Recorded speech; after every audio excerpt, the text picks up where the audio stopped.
Oi, gente, tudo bem com vocês? Vamos lá para a nossa segunda aula sobre o quientismo? Então, nessa segunda aula, nós vamos ver a literatura informativa, a literatura de informação, e a literatura jesuítica, ou seja, a literatura catequética. Tá bom? Vamos lá. Bem, como nós já vimos na aula passada, a Carta de Caminha, ela inaugura, a literatura informativa no Brasil. E que é conhecida também como o quê? Literatura dos viajantes ou literatura dos cronistas. Por quê? Por causa das grandes navegações. Com a descoberta de novas terras, era preciso fazer um levantamento do que era visto e encontrado. Então, era necessário descrever minuciosamente o quê? Fauna, flora, os habitantes, os costumes, hábitos, que eram bem diferentes dos europeus. E esses textos eram relatórios, eram cartas, como a de Pero Vaz de Caminha, que nós já vimos, eram diários de bordo, crônicas de viagem. Então, eram textos meramente descritivos. Era uma literatura meramente descritiva, de relatos, apresentações, uma literatura documental. E, por isso, sem grande valor literário, tá? Para nós, hoje, essa literatura, ela serve para satisfazer a curiosidade a respeito dos primeiros anos de vida no Brasil. Traz os encantos também das narrativas de viagem. E para os historiadores, é claro que é uma rica fonte de pesquisa. Lá na frente, vocês vão estudar que alguns escritores modernistas retomam esses textos para mostrar e denunciar a exploração existente aqui no Brasil desde a colonização, tá? Agora nós vamos ver aqui os principais documentos que compõem a literatura de informação aqui no Brasil, tá? Em primeiro lugar, claro, que é a carta, de achamento, como eu gosto de dizer, escrita por Pero Vaz de Caminha. Temos aqui também 2 títulos: Tratado da Terra do Brasil e História da Província de Santa Cruz, que vulgarmente chamamos do Brasil, datado de mais ou menos 1570 e outro 1576, ambos de Pero de Magalhães de Gândavo, que mostra que Gândavo pode ser considerado o primeiro historiador do Brasil, porque as crônicas que ele escreveu, elas marcam um registro mais sistemático da vida na colônia. E ele aborda uma série de aspectos locais. Alguns historiadores defendem que o projeto de Gândavo, ao relatar a riqueza natural das terras do Brasil, era a fim de fazer propaganda para que as pessoas viessem para cá para povoar a terra, incentivando assim a imigração. Temos aí também o diálogo sobre a conversão dos gentios, datado de 1557, do padre Manuel da Nóbrega. E nesse diálogo há informação acerca do método a ser utilizado pelos jesuítas para iniciar uma relação com os índios. Então, um documento importante tanto para a literatura informativa quanto para a catequética. Temos aí também, escrito por Gabriel Soares de Souza e datado de 1587, o Tratado Descritivo do Brasil. Nesse tratado, Gabriel descreve cada detalhe minucioso da natureza, mais precisamente da Bahia, que foi onde ele esteve, por onde ele mais explorou. E ele faz o quê? Ele basicamente faz um levantamento, ele faz um levantamento de tudo que tinha nessas terras, Fala sobre etnografia, fala sobre fauna, fala sobre flora, fala sobre agricultura, colonização. Então, ele basicamente faz um repositório dessas informações. Nós temos também outros documentos que se destacam, que ganham certo destaque. O Diário de Navegação de Pero Lopes de Souza, de 1530, que é o mais importante documento histórico da expedição marítima de Martim Afonso de Souza. Temos aí também 2 viagens ao Brasil, de Hans Staden. É um alemão que contou o que viu quando foi preso por uma tribo. E ele falou sobre os rituais e principalmente sobre os rituais antropofágicos. O que eram isso? Canibalismo. Mas não apenas o canibalismo em si. Os indígenas acreditavam que ao preparar e devorar a carne do guerreiro, eles também absorveriam as habilidades e principalmente a sua coragem.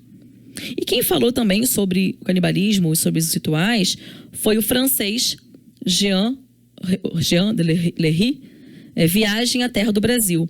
Ele, além de falar sobre os rituais, também fez descrições sobre a terra, dos costumes indígenas. E por último aí, né, nós temos que é considerado o primeiro livro do gênero de história do Brasil, o livro de Frei Vicente de Salvador, de 1627. Ok? Bom, aqui nós fizemos um apanhado da literatura informativa falando sobre o contexto em que ela estava inserida e também os principais documentos, né, que iniciam essa nossa vida literária, apesar de não ter sido uma literatura, né, contando com valor literário por conta de ser documental. Mas é o nosso berço, é o nosso início. E também relembrando que é uma literatura escrita por europeus, tá? Nós agora vamos ver a literatura intencionada, né, direcionada à conversão dos gentios, né, que é a literatura jesuítica. Vamos analisar um pouco o contexto dela. A literatura jesuítica começa com o quê? Com a expansão. A expansão de Portugal, né, da coroa de Portugal, encontrar novas terras. Temos aí as grandes navegações, né? Com essa expansão, havia o quê quando encontrava uma nova terra? A exploração. Só que Portugal estava naquela ambiguidade, não somente explorar. Tinha um ideal salvacionista. Então, também tinha o outro lado da salvação. E para isso, né, dezenas de religiosos acompanhavam essas expedições. Com qual intenção? Com a intenção, né, de converter os gentios. Como consequência da Contra-Reforma da Igreja Católica lá na Europa, em 1549, chegam ao Brasil os primeiros jesuítas. Com qual intenção? Além da conversão dos gentios, com a intenção também de instalar o ensino público no país. Foram eles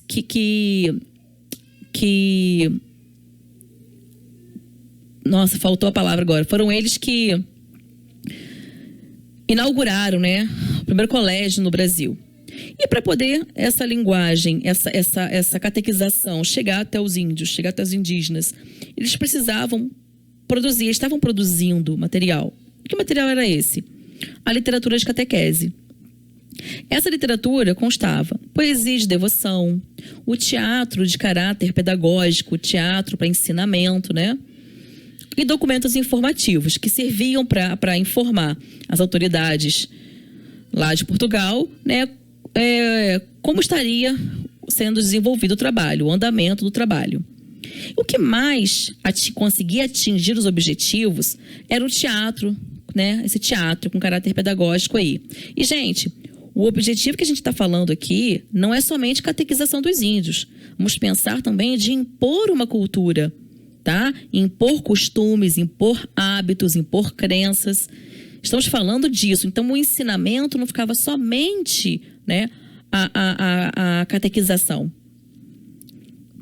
E com isso, os jesuítas que produziam, né, essas peças, eles aprenderam o tupi para poder conseguir ter interação com o indígena, né? Mas os protagonistas mesmo das peças eram os indígenas, eram os índios. Eles participavam como autores, dançarinos, cantores. Tá bom? Vamos ver agora os principais jesuítas responsáveis pelas produções literárias da época. Temos aí o padre Manuel da Nóbrega, né, de quem nós já falamos da obra O Diálogo sobre a Conversão dos Gentios, né, lá atrás. E ele participou da primeira missa de catequização no Brasil. Ele fundou também, junto com o padre José de Anchieta, o Colégio São Paulo, em 1553, na aldeia Piratininga, que hoje conhecemos como a grande metrópole em São Paulo. Ele foi um conselheiro e um articulador político também. Temos aí o Cardim, da música que vocês, né, já ouviram ou vão ouvir ainda, o Fernão Cardim, que foi um missionário e escritor português. Ele entrou para a Companhia de Jesus bem cedo e veio para o Brasil por volta de 1583. Ele foi um dos primeiros a descrever os habitantes e os costumes do Brasil. E por último aqui, nós temos, mais importante, né, o padre José de Anchieta, que chegou ao Brasil em 1553, com 19 anos. E além de escritor e religioso, ele foi uma personagem histórica, porque ele participou de muitos momentos importantes da colonização. Além do colégio, né, de fundar o Colégio de São Paulo lá com o padre Manuel da Nóbrega, também na formação das vilas, que hoje nós conhecemos, né, como a cidade de São Paulo, Rio de Janeiro e Guarapari. E eu vou falar um pouquinho mais de curiosidade sobre ele. Gente, vou falar um pouquinho sobre o padre José de Anchieta, tá? Depois vocês podem pesquisar mais, é só um pouquinho só. Apesar de ter sido um dos jesuítas que mais se dedicou a catequizar os índios, né, o interesse português de levar o catolicismo, os indígenas levar, né, impor, né, passar pelo modo de vida deles, impor essa cultura, ele lutou também contra o abuso dos colonizadores e contra a escravidão desses povos. Ele tinha interesse na cultura, ele aprendeu o tupi-guarani, aprendeu o tupi, né, escreveu uma gramática em tupi e serviu como intérprete entre várias conversas entre europeus e indígenas. E ele deixou uma vasta obra entre sermões, poesias, relatórios, cartas de informação e teatro também, né? Ele foi canonizado em 2014 e foi beatificado em 1980 pela Igreja Católica, tá? Espero que tenham gostado dessa segunda aula e até a próxima.